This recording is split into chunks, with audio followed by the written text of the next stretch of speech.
Assalamualaikum warahmatullahi taala wabarakatuh.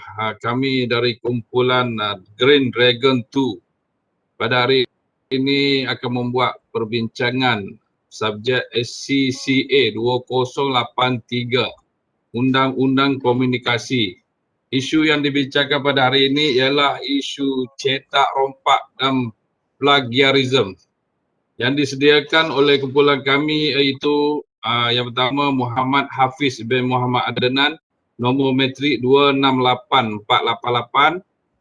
Saya sendiri Muhammad Kuzairi bin Yahya, nombor metrik 257455. Muhammad bin Yusuf, nombor metrik 268507. Dan Muhammad Sapuan bin Nawawi, nombor metrik 268413. Seterusnya saya menjemput rakan saya untuk membuat pembentangan, iaitu Muhammad Sapuan. Silakan. Okey, saya akan membentangkan iaitu pengenalan cetak rompak dan plagiarism. Plagiarism adalah perbuatan meniru atau mengutip sebahagian atau keseluruhnya karya orang lain tetapi mengakui karya tersebut sebagai usahanya sendiri. Ibarat macam dia mengambil orang lain punya cerita tapi dia mengatakan ia sendiri. Okey, cetak rompak pula ia bermaksud pengedaran tanpa kebenaran harta intelek berhak cipta. Maknanya dia mengambil bukan dari hak milik ataupun produser asal lah. Dan pengedaran tanpa kebenaran ini bermakna memuat turun dan menyediakan fail digital tanpa membayar yuran kepada pihak berkaitan. Contohnya industri hiburan dan media Malaysia dianggarkan kerugian sebanyak RM3 bilion setiap tahun akibat cetak rompak digital dan cukai RM500 juta dan ribuan rakyat berisiko diberhentikan kerja. Bermaknanya staff-staff untuk melakukan staff-staff yang acting lah video yang berada di belakang tabir. Okey, seterusnya saya akan meneruskan dengan analisis isu. Okey, analisis isu perisian komputer cetak rompak, buku, CD, muzik dan video adalah pelanggaran berat hak harta intelek dan semakin menjadi kebimbangan utama bagi pengamal industri dan kerajaan di dunia amnya dan Malaysia khasnya. Industri yang paling teruk menerima impaknya seperti industri filem telah berperang dengan cetak rompak semenjak kemunculan awal filem lagi. Bermaknanya dah lama lah.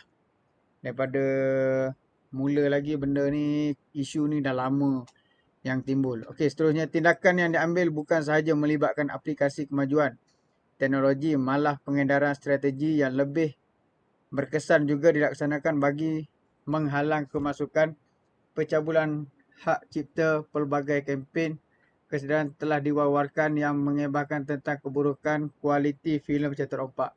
Di mananya di sini dia mengatakan sebelum ni dah banyak kita wawarkan, maknanya kita dah menimbulkan rasa kesedaran supaya tidak menyokong perbuatan CD cetak rompak dan sebagainya. Okey, seterusnya fenomena cetak rompak ini walaupun terdapat penyelesaian undang-undang yang melindungi pencipta kandungan dan pengedar produk digital pada masa ini adalah biasa di banyak negara di seluruh dunia. Kata Wingrove Corpus dan Weiss pada tahun 2011.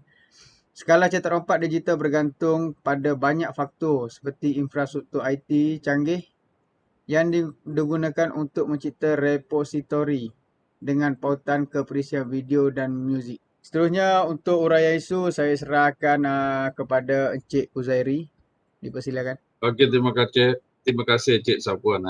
Uraian isu ialah satu, jenayah cetak rompak telah menjadi barah dan nanah kepada industri tanah air. Hal ini telah menjadi kerana berleluasanya penjualan bahan digital cetak rompak di pasar-pasar malam dan boleh diperolehi dengan mudah di mana-mana sahaja berbanding karya asli. Yang kedua, setelah itu mentaliti masyarakat Malaysia yang lebih menggemarkan barangan yang murah berbanding barangan yang berkualiti.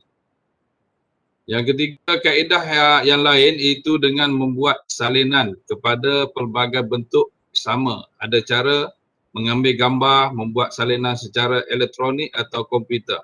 Fotokopi rakaman video, rakaman suara menaik semula atau diubah kepada format PDF. Next. Seterusnya dengan menyalin kandungan bahan dan dijual semula dengan tajuk yang berbeza.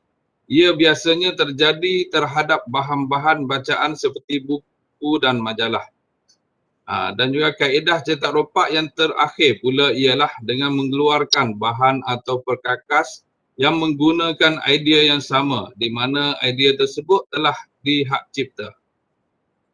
Seterusnya, jenis cetak rompak bahan-bahan penulisan pula boleh didapati dalam bentuk buku-buku maupun penulisan yang terdapat dalam laman-laman web yang disalin tanpa kebenaran daripada pihak asal.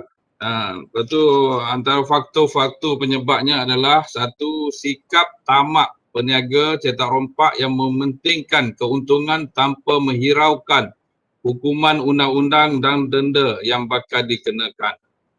Yang kedua, perbezaan harga asal dan tiruan yang terlalu berbeza, iaitu yang tiruan jauh lebih murah berbanding dengan yang asal.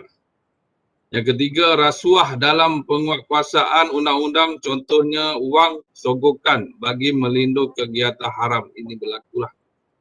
Yang keempat, undang-undang yang longgar dan lemah. Pelaku tidak menghiraukan undang-undang serta hukuman yang bakal dikenakan oleh pesalah tersebut. Seterusnya saya serah kepada Cik Muhammad untuk menerangkan perbincangan ini. Undang Hak Cipta Malaysia yang dikemas kini memperuntukkan hukuman penjara yang panjang kepada lanun digital hingga 20 tahun bagi bersalah. Akta Hak Cipta 1987 yang menghukum mereka yang membolehkan pengstreaman lanun, orang yang menawarkan perkhidmatan pengstreaman dan peranti yang memudaratkan pemilik hak cipta boleh dikenakan denda bersamaan RM10,000 atau lebih, maksimum RM200,000.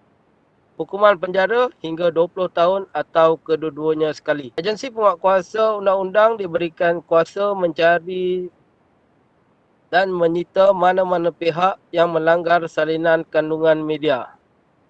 Hukuman penalti yang berat, membayar denda RM10,000 hingga RM20,000 atau 20 tahun penjara atau kedua-duanya sekali.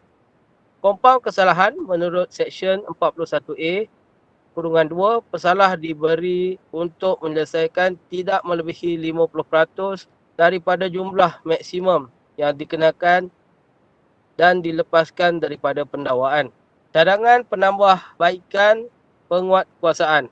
Salah satu cadangan adalah dengan membina pusat percetakan di dalam negara, iaitu dapat menurunkan harga barang tulis dan dapat dijual dengan harga yang berpatutan. Kementerian Perdagangan Dalam Negeri, Koperasi dan Penggunaan perlu melaksanakan hukuman penjara mandatori terhadap pengedar dan penjual cekra padat cetak rompak. Dan akhir sekali, barangan rampasan seperti mesin pencetak cekra padat video dan cekra padat digital hendaklah dihapuskan dengan serta-merta. Hal ini adalah untuk mengelakkan mesin-mesin tersebut jatuh ke tangan individu yang tidak bertanggungjawab. Okay, seterusnya untuk kesimpulan saya serahkan kepada rakan saya Muhammad Hafiz. Kesimpulan yang kita boleh dapat daripada pembentangan ini adalah pihak berkaitan perlu memainkan peranan penting dalam membentras kegiatan ini kerana menyebabkan kerugian yang amat besar pada industri dan negara. Yang kedua, negara juga kehilangan pelabur dari luar negara kerana takut mengalami kerugian jika kegiatan ini masih wujud.